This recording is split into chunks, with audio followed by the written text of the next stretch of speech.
Soul 3 by J. N. Wdowski, copyright 2025. For your full enjoyment, be sure to read or listen to the end. Chapter 1. His horse would not move any further. No matter how hard Dale tried to spur his mount to move forward, the animal refused to budge. "What is it, girl? What are you afraid of?" Dale looked at the path that led into the New Angle woods. "We have traveled through these woods a dozen times. What is spooking you?" It was then he heard a loud screeching bellow. His mare, terrified, rose up onto her hind legs, unbalancing Dale and dismounting him. He fell on his piku hard. The mare then turned away from the woods and bolted in the opposite direction, back to the Neathton city that they had just come from. "At least I didn't fall on my head this time." Rubbing his piku, he got on his feet.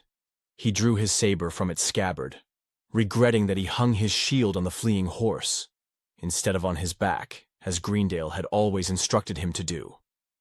More screeches came from the forest. They were more than one, and humanoid, not animals. Dale looked at the foliage on the trees. They were just beginning to change color. It's still early autumn. They shouldn't be waking for months. He began to back away from the darkening shadows of the trees. He tried to whistle his horse to return, but his mouth was too dry, and of course his canteen was also hanging on his mount. This is not my day. 1 week earlier. Dale was alone as he sat against the couple's old oak tree. The tree was covered with the initials of hundreds of different lovers. For over 2 centuries, the town myth was that if a couple carved their initials into the old oak, their love would grow as the tree did. Steady and stronger each year. Dale had his initials on the tree with Christine, D, and C.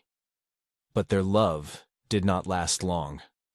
Christine left Dale for the town butcher. "Marrying a butcher, I'll never be without meat," was her reasoning. Christine and the butcher's initials were also on the tree. The butcher was kind enough to cross out Dale and Christine's initials before he carved C and M into the trunk.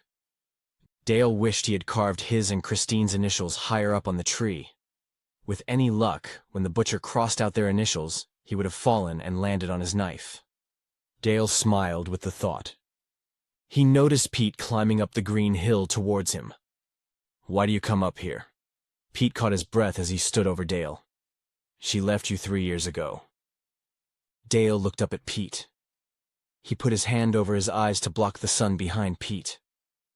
"I like the view." He looked back down at the small town of stone and wooden buildings surrounded by farmland and orchards. "You just come up here to wallow in losing her." Dale turned and looked up at their crossed-out initials on the tree. "Just proves you shouldn't believe in myths and fairy tales. Greendale is looking for you. Says he has a job for you." Pete shook his head, not understanding what Greendale saw in Dale. Dale stood, brushing off his piku as he did. He buckled his saber back on. "What's the problem?" Pete, 10 years younger than Dale, was only 18 years old.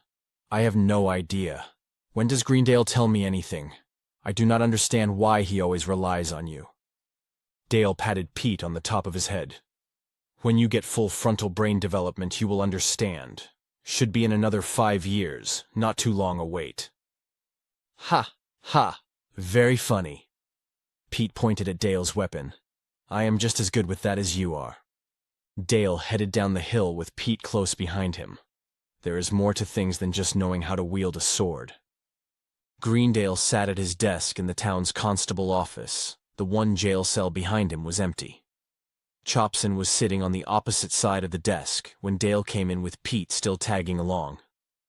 "Pete? I only asked to see Dale." Greendale dismissed the teenager. Pete wanted to protest, but knew it was pointless to do so. He turned around and left, closing the door behind him. "That serious?" Dale responded, standing and looking over the 2 men sitting before him. Greendale, a man in his late 50s, stroked his tightly trimmed beard.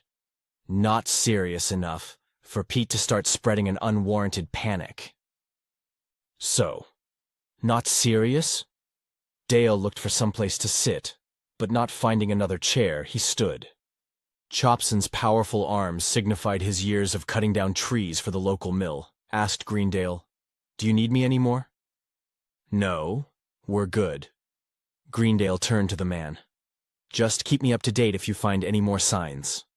"I will." Chopson stood a half head taller than Dale. He politely smiled at both men and left the building. More signs? Dale took the seat Chopson had vacated. Greendale did not respond immediately. Instead, he took a sip of the local tea. His narrow eyes peered at Dale over his cup. If Dale did not know Greendale better, he would think his frowned brow meant he had done something wrong. He found Zachary tracks in the west woods across the river. Zachary tracks? Is he sure? Dale knew that Zacharys were much more common in the ruins of the old cities. They don't venture out of those 1,000-year-old tombs. Chopson is not a novice. He knows those woods like the back of his hand, Greendale replied. You want some tea? I am good, thanks. The nearest ruins are at least 4 days away. They're looking for food? Have they finally picked their feeding grounds clean? Perhaps. Greendale responded calmly. Or perhaps their numbers have grown so much that they are finally spreading out. Or perhaps something is pushing them out. Pushing them out? Dale was getting worried. What could push Zacharys out of their hunting grounds? As I said, perhaps. I have no idea. Greendale put his tin cup down on the table. All I do know is the last thing we need is a pack of Zacharys descending down on our livestock, or worse, them snatching up a child. His forehead frowned even more so. The Neathtons might know. I will need you to go to their city and see what they know.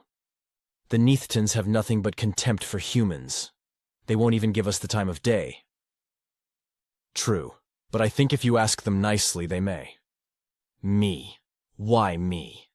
I am no one to them. A mere human. Greendale gave a half-cocked smile. You have your ways, Dale. I think you can get them to talk to us. You have a natural disarming charm that gets people to trust you. People, perhaps. Neathtons are not people. Continued in Chapter 2. To support these original stories, please like, share, comment, and subscribe.